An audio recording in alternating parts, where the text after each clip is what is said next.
Hello. അപ്പോൾ നമ്മൾ ഈ അണിഞ്ഞൊരുങ്ങി പോകുന്നത് ഒരു കുഞ്ഞ് ഷൂട്ടുണ്ട്, ഒരു അഡ്വർടൈസ്മെൻറ്റ് ഷൂട്ടുണ്ട്. നമ്മുടെ പാലക്കാടാണ്. പ്രോപ്പർ സ്ഥലം ഞാൻ അവിടെ പോയിട്ട് കാണിച്ചു തരാം. നമ്മുടെ കൂടെ ഒരു 2 സാധനങ്ങളുണ്ട്. ഒരെണ്ണം ദേ ഇരിക്കുന്നു, നിതിനേട്ടൻ. ഈ ഐറ്റത്തിനെ പറ്റി ഞാൻ ഡീറ്റെയിൽ ആയിട്ട് പിന്നെ പറഞ്ഞുതരാം ഒരു വ്ളോഗിൽ. നമ്മുടെ ക്ലാസ് മീഡിയയിൽ ഒരുപാട് ഇങ്ങനൊരു ഐറ്റംസ് ഉണ്ട്, അതിനെപ്പറ്റി ഞാൻ പിന്നെ പറയാം. പിന്നെ അതേ ഒരെണ്ണം ഇരിക്കണം, റിയാസിക്ക. നോക്കുക, ഇത് ഈ കാണുന്ന പോലെ ഒന്നല്ല, ഭയങ്കര തൊള്ളയാണ്. നമ്മൾ ഈ ഷൂട്ടിന് പോകുമ്പോൾ എപ്പോഴും നമ്മളെ പിക്ക് ചെയ്യാൻ വരുന്നത് ഇക്കാണ്. ഒരു സമാധാനം പറഞ്ഞ സമാധാനം തരേയില്ല. അപ്പോൾ ഇത്ര നേരം സഹിച്ചുകൊണ്ടിരിക്കുകയായിരുന്നു, ഇനി തിരിച്ച് വരുന്നവരെ സഹിക്കണം. അപ്പോൾ നമുക്ക് അവിടെ പോയിട്ട് കാണാം.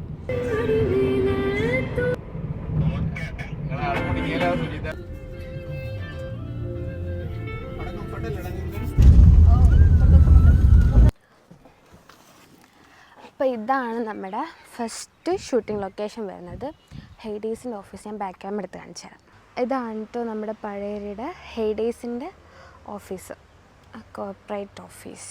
എല്ലാവരും ഉള്ളിൽ പോയി. അപ്പോൾ നമുക്കൊന്ന് അകത്തോട്ട് കയറിയിട്ട് ബാക്കി കാണാം. ഓക്കെ, ഞാനിതിനകത്ത് കുഞ്ഞു കുഞ്ഞു ക്ലിപ്സൊക്കെ കാണിക്കാം കേട്ടോ, ബിക്കോസ് ഇതിൽ ഫുള്ളായിട്ട് കാണിക്കാനുള്ള പെർമിഷൻ ഇല്ലാത്തതുകൊണ്ടാണ് കാണിക്കാത്തത്. അപ്പോൾ ഇവിടുത്തെ ഷൂട്ട് കഴിഞ്ഞ് എല്ലാം പാക്ക് ചെയ്ത് നെക്സ്റ്റ് ലൊക്കേഷനിലേക്ക് പോവുകയാണ് കേട്ടോ. ഹലോ, അങ്ങനെ നമ്മൾ രണ്ടാമത്തെ ലൊക്കേഷനിലേക്ക് എത്തിയിട്ടുണ്ട്. ഇതാണ് റോയൽ വില്ലേജ് ഫാം.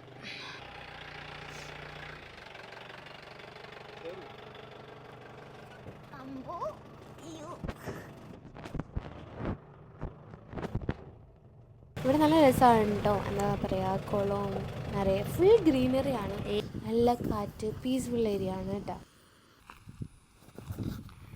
അങ്ങനെ നമ്മൾ ഹെയ്ഡേയ്സിൻ്റെ ഓഫീസിൽ നിന്ന് നേരെ ഇങ്ങോട്ടേക്കാണ് പോകുന്നത്. നല്ല വെയിൽ,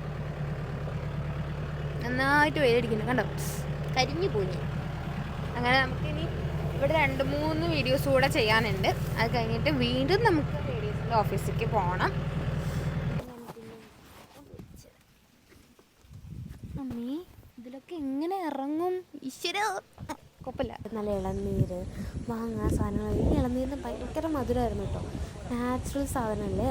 പിന്നെ മാങ്ങ, നെല്ലിക്ക, അടയ്ക്കാപ്പഴം, അങ്ങനെയുള്ള നമ്മുടെ ഐറ്റംസ് കുറേ കിട്ടും. പിന്നെ അവിടെ നിന്ന് ഞങ്ങൾ നേരെ 3ാമത്തെ ലൊക്കേഷനിലേക്ക് പോയി, ബ്രൂക്ക് സൈഡ് ഫാം.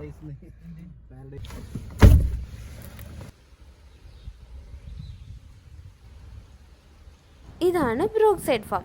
ഫുള്ള് തെങ്ങാണ്. ഇതിൻ്റെ പണി കഴിയാത്തതുകൊണ്ട് എനിക്ക് കാണിക്കാതെ പെർമിഷനില്ല. പിന്നെ തൊട്ടപ്പുറത്ത് തന്നെ നല്ല കൊയ്യുണ്ട്, നല്ല കാറ്റ്.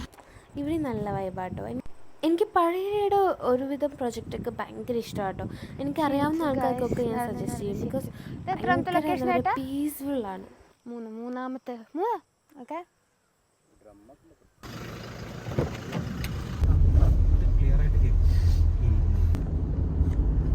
മൂന്നല്ലാട്ടോ, 4ാമത്തെ ലൊക്കേഷൻ. ഇതിനായിട്ട് ചെറുതായിട്ടൊന്ന് കണക്ക് മാറിപ്പോയതാണ്. അങ്ങനെ ഞങ്ങൾ അവിടെ നിന്ന് പാക്ക് ചെയ്തപ്പോഴത്തേക്കും ഒരു 6:30 സന്ധ്യയായി, ഇരുട്ടാവാൻ തുടങ്ങിയായിരുന്നു. ഫുൾ ട്രാഫിക്കാണ് ഗൈസ്, പക്ഷെ നല്ല രസമുണ്ട് കേട്ടോ ഹൈവേ കൂടെ ഇങ്ങനെ പോവാൻ. ഹലോ, അപ്പം നമ്മുടെ ഷൂട്ടൊക്കെ കഴിഞ്ഞ് തിരിച്ച് പോവാം. സമയം ഇപ്പോൾ 7:49. പക്ഷേ നമ്മൾ ഇറങ്ങിയിട്ട് കുറച്ച് നേരമായിട്ടോ. ചാർജ് ഉണ്ടായിരുന്നില്ല ഫോണിൽ. ചാർജ് ചെയ്തിട്ട് വീഡിയോ എടുക്കുക. ഇനി നമ്മുടെ അടുത്ത പരിപാടി മന്തി കഴിക്കും. മന്തിയില്ല, ഫുഡ് കഴിക്കണം. അപ്പോൾ ഇവിടെ എന്തായിരുന്നു എൻ്റെ പേര് ഇതിനായിട്ടാ? നെഹദി മന്തി. അവിടെ പോയിട്ട് അവിടുത്തെ സ്പെഷ്യലായിട്ട് എന്താണെന്ന് നോക്കിയിട്ട് വേറെ നിറച്ച് തട്ടിയിട്ട് ഇനി വീട്ടിൽ പോയിട്ട് ഒരൊറ്റ കിടക്കാം. നമുക്ക് നേരെ അവിടെ പോയിട്ട് അവിടെ എന്തൊക്കെയാണ് സ്പെഷ്യൽ നോക്കാം. നമ്മൾ സ്പോട്ടിലെത്തി. കണ്ടൊക്കെ നെഹദി മന്തി പോയി നോക്കാം നമുക്ക്.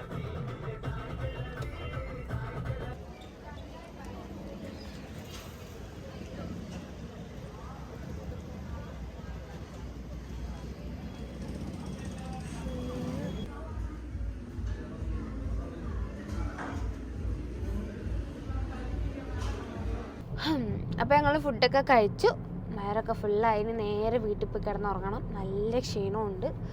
എനിക്ക് നേരെ വീട്ടിൽ പോയാൽ മതി. പക്ഷെ ഇതിനേട്ടൻ അങ്ങനെയല്ല. ഇതിലുള്ള മറ്റേ ഷൂട്ടിംഗ് എക്യുപ്മെൻറ്റ്സ് ഒക്കെ ഓഫീസിൽ കൊണ്ടുവച്ച് എന്നിട്ട് വേണം വീട്ടിൽ പോകാൻ.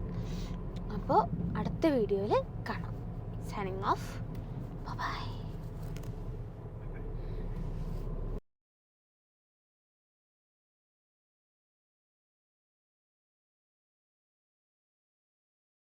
കാർ അവിടെ പാർക്ക് ചെയ്ത് വന്നപ്പോഴാണ് കണ്ടേ, അത്യാവശ്യം നല്ല തിരക്കുണ്ടായിരുന്നു. പക്ഷെ എനിക്കവിടെ പോയപ്പോൾ ഫുഡ് കഴിക്കാൻ പോയ പോലെയല്ല തോന്നിയത്, മൂവിക്ക് പോയ പോലെ തോന്നിയത്. നിങ്ങൾക്ക് തോന്നിയത്? അത്രയും തിരക്കായിരുന്നു. പക്ഷേ ഫുഡ് കൃത്യസമയത്ത് കിട്ടിയിട്ടോ. വേഗം ഫുഡ് കഴിച്ചിട്ട് ഞങ്ങൾ അവിടെ നിന്ന് ഇറങ്ങി.